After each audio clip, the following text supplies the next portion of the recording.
What if your life was not random? What if behind every heartbreak, every breath, every sunrise you didn't notice, there was a structure? Not the structure of fate, but of rhythm. The ancients believed the world was built not just with matter, but with memory. They spoke of laws, not man-made, but soul-shaped. Laws that even the gods obeyed. Laws that light could not escape. Laws that shaped silence into stars. You've heard their whispers in dreams, felt them tugging at your decisions. They are not rules to follow. They are truths to remember. Tonight, we uncover what was never hidden. We remember what every part of your being already knows. This is not a book of commandments. This is the breath beneath becoming. The 7 laws, unwritten, unshaken, unbreakable. The unseen blueprint the universe never forgets. Chapter 1. The Law of Rhythm. Everything in the universe breathes. Not just lungs, not just waves, but seasons, cycles, silence, thought. The ancients knew this as the law of rhythm. What rises must fall. What burns must cool. What is born must one day return. This is not punishment. It is poetry. Rhythm is not what makes life predictable. It is what makes life holy. In Egypt, the Nile flooded and receded, a sacred heartbeat of the land. In the stars, eclipses came and went with stories folded inside them. Your own emotions follow this law. Joy crests, grief breaks, stillness follows, and then it begins again. We suffer most when we forget we are part of the pulse, when we think our sorrow is permanent or our joy is owed to us forever. The universe does not cling, it dances. And your soul, when still enough, moves to that rhythm. So when you are tired, rest. When you are grieving, weep. When the tide returns, rise.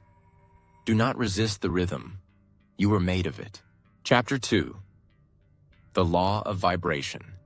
Everything moves, even when it seems still. The atoms dance. Even silence has a frequency. Even shadows hum. This is the law of vibration. The ancients whispered it in chants, sang it through mantras, carved it into temple walls. Nothing is ever truly still. Not your heart, not your fear, not your dreams. Each thought you hold sends out a frequency, a soundless signal, and the world, like a mirror, responds. This is not magic. This is music. You do not attract what you want. You attract what you are attuned to. Like tuning forks across time, you resonate with those echoes that match your inner tone. So if your life feels out of tune, do not yell louder. Instead, tune softer. Adjust the thought, the breath, the presence. Because the universe does not obey force. It harmonizes with frequency. And the highest frequency is not noise, it is truth. And truth always vibrates at the frequency of love. Chapter 3. The Law of Correspondence. As above, so below. As within, so without. The ancients etched this into every altar, every scroll. Not as poetry, but as blueprint.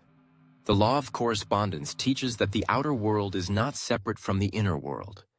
It is a reflection, not perfect, but persistent. Your home echoes your mind. Your relationships echo your self-worth. Your future echoes your unspoken beliefs. The sky mirrors the soul. The soul mirrors the stars. This law is not metaphor. It is architecture. A whisper in the heavens becomes a ripple in your bones. You cannot fix the world by rearranging its surface. You fix the world by coming home to yourself. And in doing so, you shift everything that reflects you. Because the cosmos does not ask, what do you deserve? It asks, what are you reflecting? And that echo is always honest. Chapter 4. The Law of Polarity. Everything has its pair. Darkness does not exist without light. cold without warmth, joy without sorrow. This is the law of polarity. But polarity is not conflict. It is balance. It is the sacred tension that holds the world together. Every emotion you run from has its opposite waiting to be reclaimed. You cannot love without the risk of loss. You cannot grow without the death of the old. The ancients did not fear opposites. They honored them as lovers who complete each other.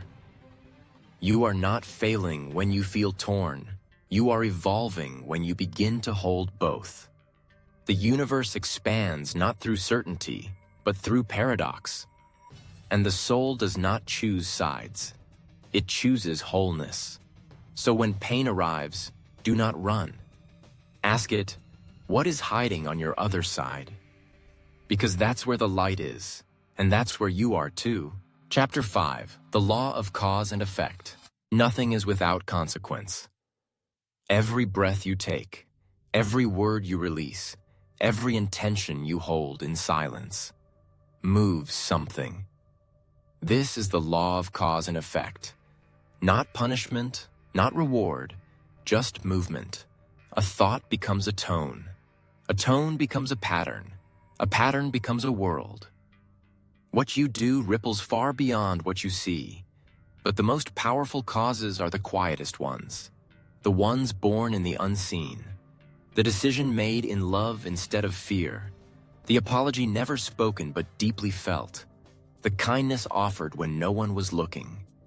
The ancients didn't fear karma, they trusted it, because the universe is not watching to strike, it is listening to balance. And when you sow from truth, you cannot help but reap peace. So plant carefully, not from fear, but from presence. Because your life is not separate from the world, it is a cause still unfolding. Chapter 6, the law of gender. The universe is not male or female. It is both and beyond. The law of gender teaches that all things, seen or unseen, contain masculine and feminine essence. Not as gender identity, but as creative balance. The masculine extends. The feminine receives. The masculine builds. The feminine becomes. And when the two dance, worlds are born. The ancients did not separate these energies, they honored them. In the Tao, they are yin and yang, not opposites, but mirrors. In Hinduism, Shiva and Shakti, form and force. In Kabbalah, Chokma and Bina, wisdom and understanding. You hold both, your logic and your intuition, your fire and your water, your focus and your flow, and your power, your real power, awakens when the two move together, not in competition, in harmony. To manifest is not to push, it is to know when to lead and when to let life bloom through you.